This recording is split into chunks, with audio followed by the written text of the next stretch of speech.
Looks a bit bigger in person. That's what she said. I'm gonna rank every coaster and give them my review. Every drop and every hill, every launch and every loop. Rate it 1 to 10 and then we'll do it all again. Gonna rank and review every coaster.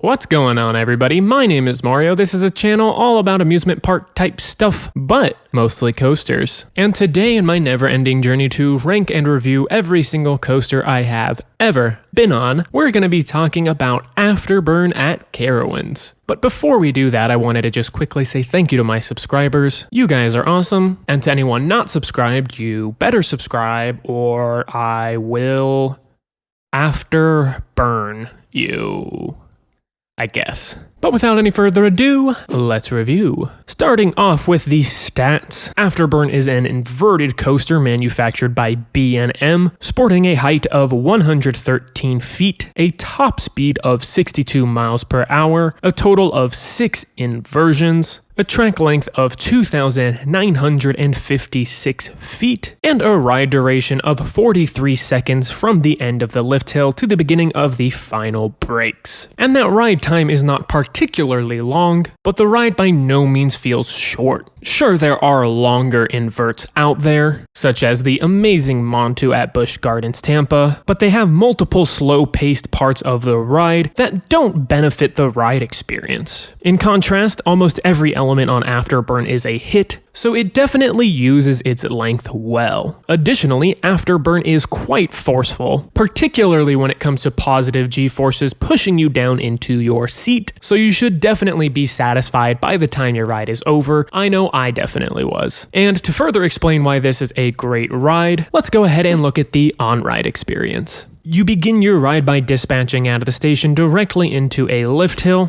taking you to your top height before experiencing a classic little pre-drop. You then navigate a right-hand turning drop that feels relatively steep and offers some good whip in the back row. Now, in general, this ride is definitely more forceful in the back row, but that certainly doesn't mean the front row doesn't give it a run for its money. As you can tell from this POV, the front row delivers a wonderful view as you fly through and over the tree line, down into the trenches, and even getting some leg choppers from other parts of the ride. But to get back to the layout, the valley of the drop is smooth, as is the entirety of the ride, which is great for an older invert, and the valley of the drop is also quite forceful. Your first of 6 inversions is a standard vertical loop, and the forces of it are standard as well, feeling very comparable to any vertical loop on any other B&M Invert that you've been on. It's not a particular highlight of the ride, but it is certainly fun. The exit of that loop takes you through the first trench of the ride, which is not particularly forceful, but you do get to appreciate the ride's speed to the fullest extent, especially in the front. The ride's second inversion is an Immelman, which provides a good dose of positive G-forces through the first half, and a very mild amount of whip exiting the element. Speaking of whip, the third inversion is a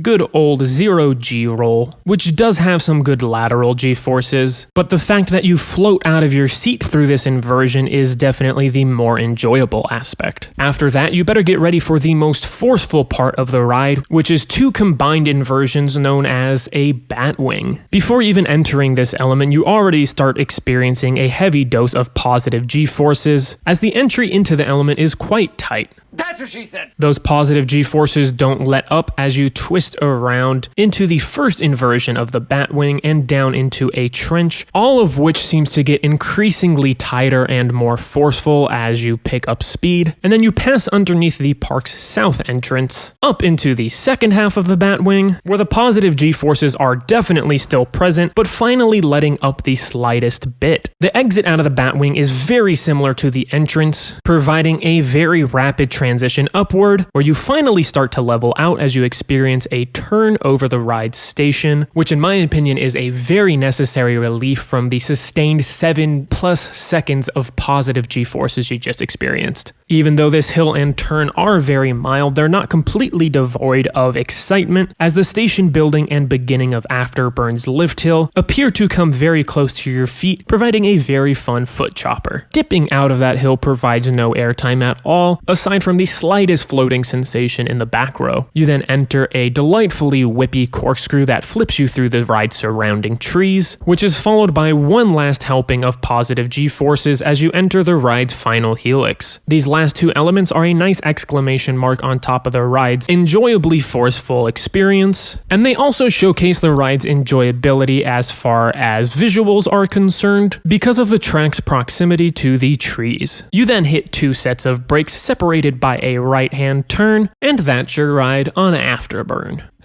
I rhymed. So what would I rate Afterburn? This is a great B&M Invert that provides very solid positive G-forces, a couple of whippy moments, very strong visuals, and an overall comfortable ride experience. And all of that earns it an 8.5 out of 10. The only reason I'm not giving it any better is just because inverts aren't my specific style of ride. That said, Afterburn's undeniable aggression and great pacing is enough to place it at number 40 out of the 241 coasters I have been on. I do find it to give a more consistent and comfortable experience than Raptor at Cedar Point, although I enjoy Montu a tad more because it has more elements, a longer ride time, and it's a bit more forceful as well. But that's enough of my opinions on Afterburn. I'd love to know what you guys think about it in the comments down below. Make sure to give the video a thumbs up if you liked it. Go ahead and subscribe and turn on notifications for more content like this. And make sure to tune in next time where I'll be talking about whatever this wheel lands on.